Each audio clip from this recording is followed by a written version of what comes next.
Hello, and good morning, good afternoon, good evening.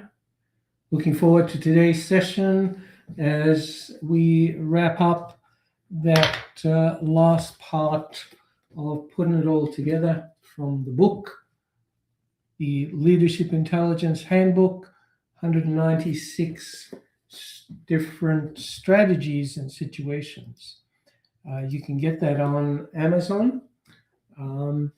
Or you can go to the link below, biqorg.com/books. Now, before I get right into this today, let's just make sure that our connection is working. Everybody's hearing me okay, seeing me okay. And I'll get into this. Let's just do a quick check on the chat. Yay, excellent. Good. All right. So without further ado, let me bring this over here and turn this back on, get my technology working, see if it's going to work. So today is really taking that part 4 of the book and looking at turning that into your 90-day plan based on the 8 weeks. This is week 9, which is really the integration and implementing the plan. This is probably, let me go back up here. This is one of the most important ones because it brings together all of the learning from the previous phases of the book. So, if we go back and look at that, our course model represents that really well. It's a 4-stage process, but it doesn't end here because this applies to both the leadership, the behavior, which is really the behavior is the foundation behind all of this. You can't interact with anything unless there is a action that takes place. So behavior intelligence is the methodology underneath leadership intelligence. And we'll be talking also about business intelligence. And, if you've been following me, I've talked a lot about the combination of behavior and systems. That's really what a successful organization looks like. All right.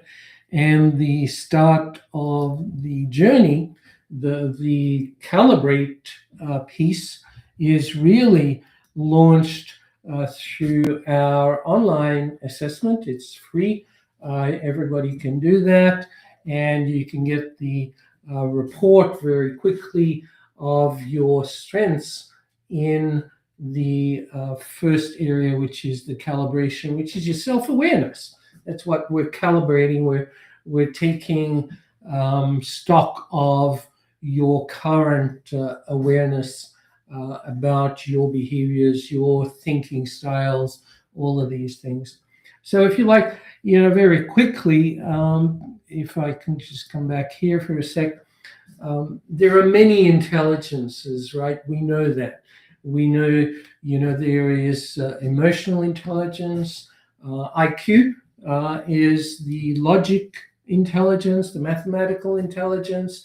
There is spatial intelligence, music intelligence, conversational intelligence, leadership intelligence, and is founded in behavior intelligence. And behavior intelligence actually pulls all of that together. We recognize what are all the traits and the intelligence that exists with each different person, because we are all unique and all different. So we bring different intelligences to the dynamics. Now, over the coming week, we're not finished. This is volume 1. So volume 2 will start to then look at that integration where we start looking at the business intelligence, the operational intelligence, and the organizational intelligences, and how behavior interacts with those. So as we build the different parts of the business intelligence, we'll dive into that. Okay, so there is a lot more to come. We've just, this is the last presentation of the book, volume 1 again. And it's been a journey of almost a year. So we started in April last year. We're now middle of March, and 40 different presentations that are part of this. And actually, there are workshops and handouts and tools, spreadsheets, checklists, all kinds of tools that are available when you do this as part of the workshop. So you can just follow along and watch the videos and do it yourself, or you can join one of our coach-led sessions that actually take you through implementing everything into your organization. So the discussions, the community, all of that is part of that. All right, enough rambling on, Nagui. Let's get on with this. So today, if I can get this working, yes, there we go. Right. So far, the 9 weeks or the 8 weeks leading to now, we've looked at the behavior and the implementation of, the vision, the strategy, the plans, whatever it is that you want to do, transform, pivot, requires that you understand the impact of those strategies with the people on your team, the behavior, even your customers' behavior is critical. So the psychology and understanding that you don't need to be a psychologist to do this. You don't need to be an NLP practitioner or a neuroscientist. We've done all of that work for you so that you can just actually take this and apply it, implement it. It's easy, right? A very practical approach within this. So what you leave with today, we're going to complete that process, but we're going to move into creating your 30, 90, 60, 90-day plan so that you can execute this. And don't forget, really, if I go back to that course diagram, it's cyclical. So you repeat that.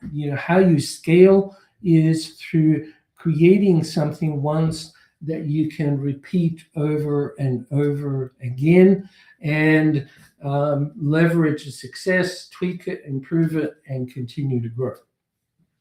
So the agenda again, I'm going to do a recap, and then we're going to dive into pulling all that framework together, so you can actually apply that within your practice. All right.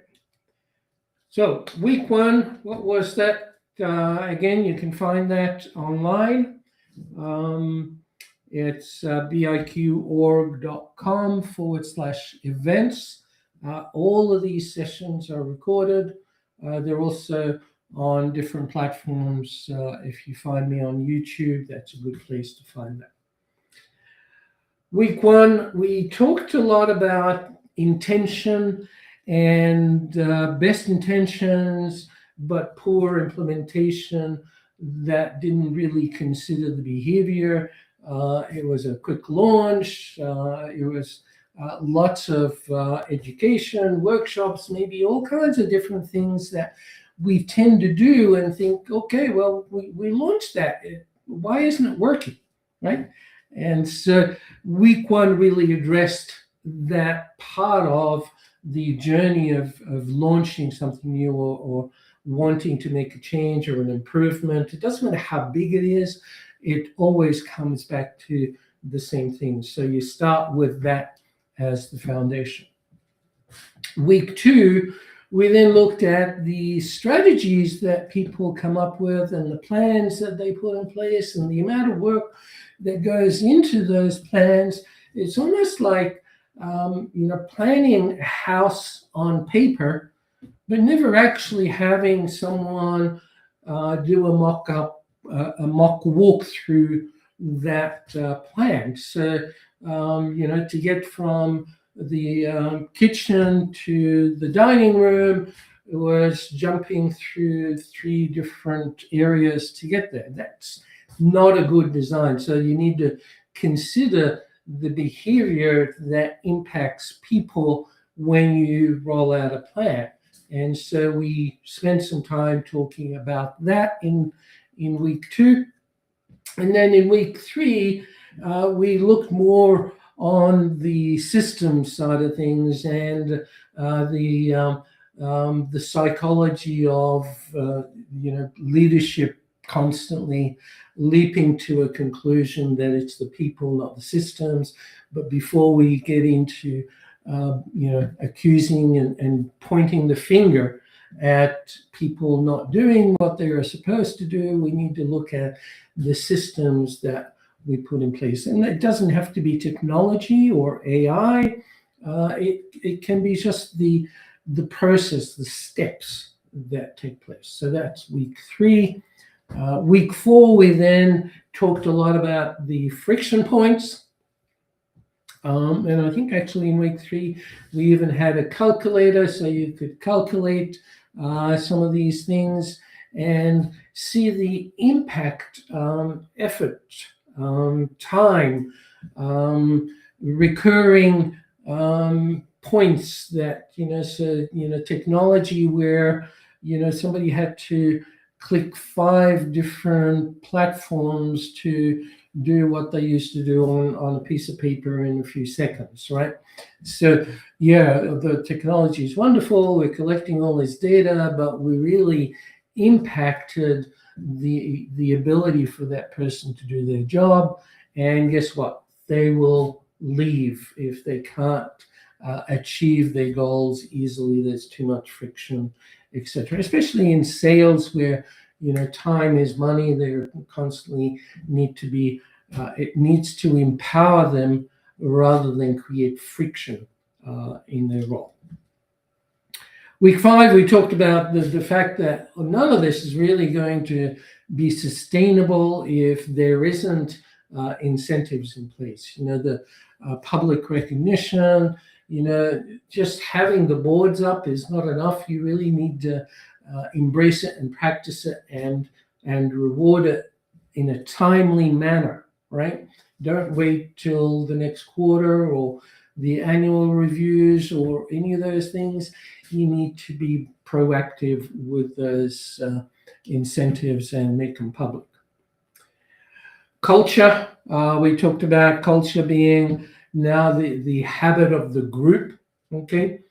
So when we describe culture, we always describe it in terms of the consistent behavior that is common and consistent amongst a group. So when a particular situation happens, everybody acts in the same way.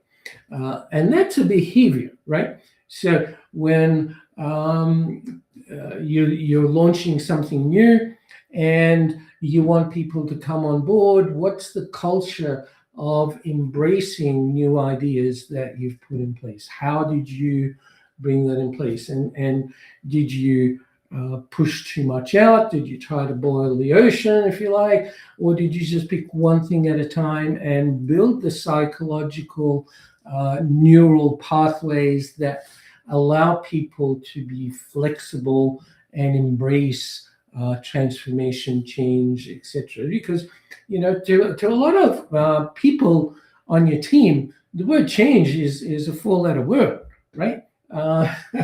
Okay, so it's scary when we bring new ideas and change and we get excited, but we don't consider the impact. So we need to tone that down.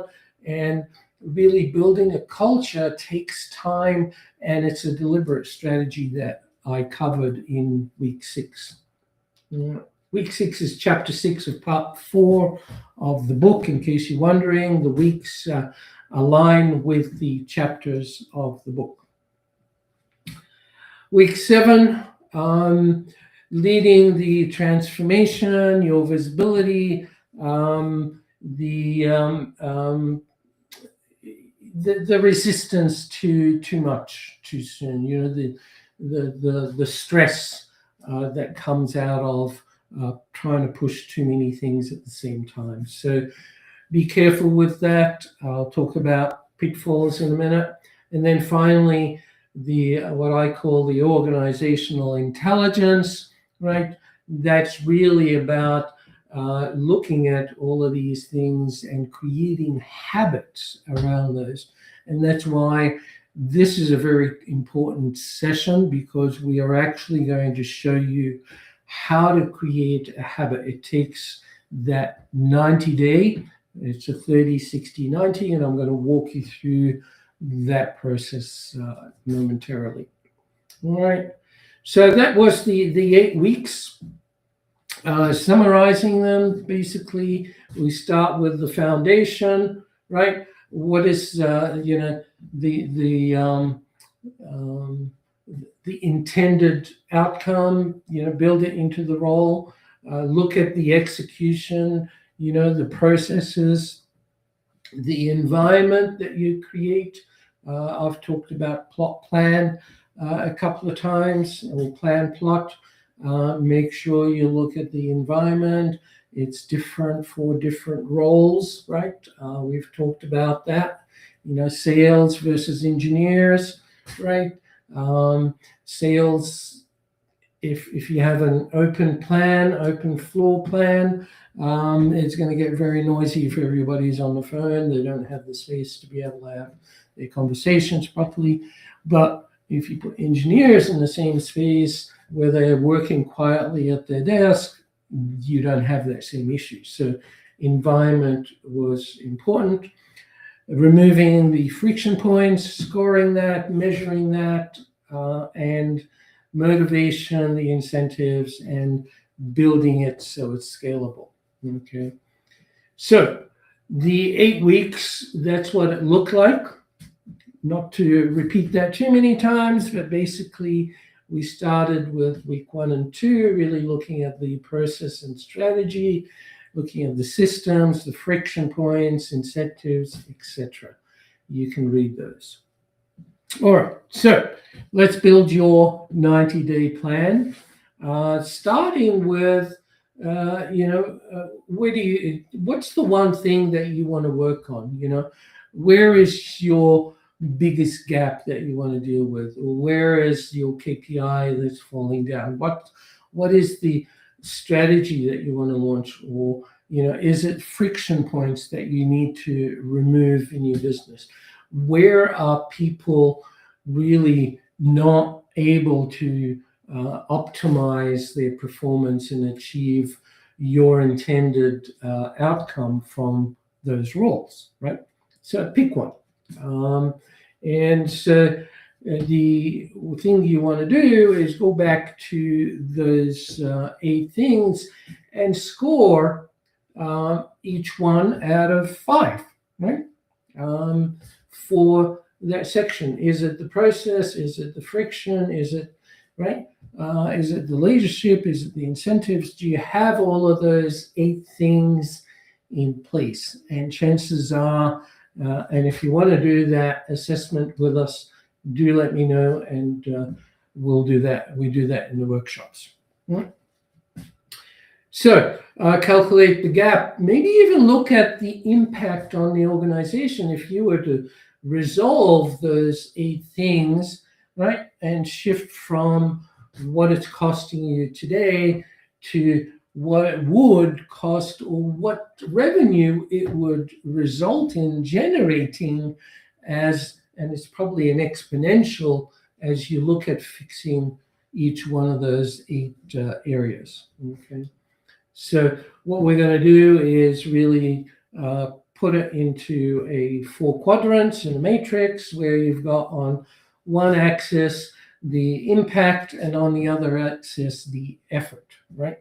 And what we want to do is look at the low impact, low effort, right? Just to get some quick wins on the board. That's the starting point, and slowly moving towards the bigger things. And you need to understand the psychology of that.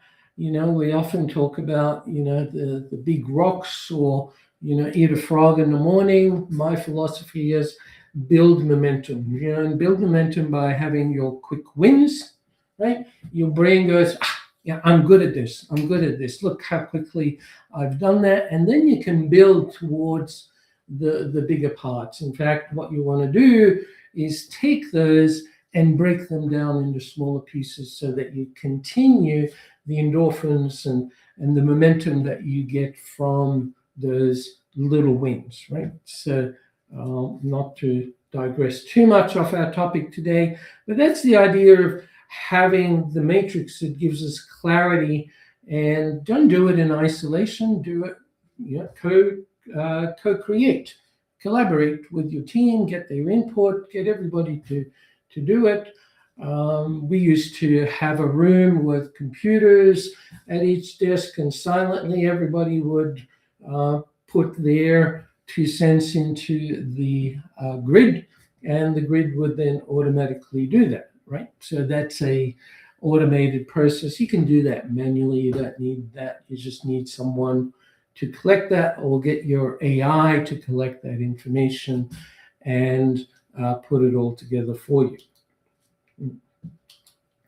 It's a wonderful thing. The world we're in today, you can get AI to do stuff for you. The implementation framework then is going to be something like this. We're going to spend the first 30 days on your foundation, getting all that clarity, all of the checklists, the strategy, the areas we need to work on. Then we're going to start to execute and scale that, get the wins from that, and finally we're going to integrate it into the organizational intelligence so that it becomes integral in the habits of the organization, the culture of the organization. So first 30 days, your first month, if you like, what's the one thing you're going to work on, right? Pick a single behavior, do the scorecard, right? So that you can start with a small pilot and expand on that. And here's the 4-week plan. If you follow that, you'll no doubt be able to hit the 70% plus pilot adoption. And we've talked about the importance of that. You want those champions, then they need to be successful so that everybody gets excited about wanting to do the same thing. I did that with a group of programmers to transform their sequential programming into multi object-oriented, multiple objects running simultaneously in parallel, and be able to think in terms of working in parallel rather than sequential. It's possible, but we did that with a tiny little trial project, and those guys came out of there so excited that everybody in the organization wanted to then attend that same training and shift their career into a whole new level of development. It's as simple as that. It's not complicated, but we do like to complicate things, right? Can't possibly be that easy. Oh, of course it is. All right. So month 2, moving into that. Okay. Now we are going to introduce a second, and we're going to expand the pilot to more people. We're going to take those people that did the first one and add them into the groups as champions, working with each of the groups so that we actually get repetition, right? It's like train the trainers, but in this context, it's more the champions, the people that can then help roll that out through the organization, right? So expand it to 2 or 3 more teams and do it again. And as you do that, you then start to see the energy and the momentum of reaching phase 3, which is really getting excited about the reality of, hey, if we want to introduce something new, we've now got a method that works, and we got a system that works, and we have a team that now knows how to embrace that and understands the process, the habits, the culture has been transformed, and it needs to just be now formalized. You need to have it integrated in all your meetings, all your presentations, your KPIs. You need to talk about these things. Don't just talk about the numbers of the company. Talk about the behavioral changes, reward that, recognize it, and so on. Losing my voice. All right. So, the accountability structure, I've touched on these. We have our P2PA, and that's the peer-to-peer accountability, the accountability buddies, if you like. We have champions, we have the morning huddles, 15-minute reviews and things like that in the meetings, monthly. There's all kinds of, you can do the list yourself. All right. So the things that you do want to track as an organization, this is again part of the organizational intelligence. You want to track the adoption rate, right? How many new things, the quality of the results, the penetration within your organization. Is it sustainable, or does it wean off after the initial impact? So measure these things, because they will tell you how well you are doing this, where you need to improve. And as I mentioned, this is a cycle, right? It's forever. You keep doing this all the time, right? The world doesn't stop turning. There's change happening all the time. We talked last week, what if your competition launches something that just blows you out of the water? How do you adapt to that? Will your team be able to support you in the innovation? That's what you're building. You're building the resilience within your organization to be able to achieve these things, right? Some pitfalls, just watch for those. Right. Don't lose sight of the fact that you are changing behavior, processes, systems, all together at the same time. Right. To be able to sustain that, there's a quick checklist there, so you can just read through those. But the sustainability is really the solid foundation that builds the organizational resilience, not an individual resilience, but organizational ones, right? And that's the important part of that. Now, put your support system in place, make sure you've got all of these things dialed in, and the systems to support that, to make it happen, whether there's courses, coaching, community, there are books. BIQ Network can help you with that. And that's it. So what are your biggest insights? Just a quick reflection. If you want to jot some things into the chat, we'll monitor the chat and respond to any questions that come up, or you can reach me directly, Nagui at biqorg.com. I'll put that up in a sec. Okay. So your first behavior target, what's it going to be? Which one you're going to work on? Where are you going to start? Okay. And now make a commitment, right? Once you've picked one and decided the value and benefit that this will bring your team, your organization, right? Have some I statements.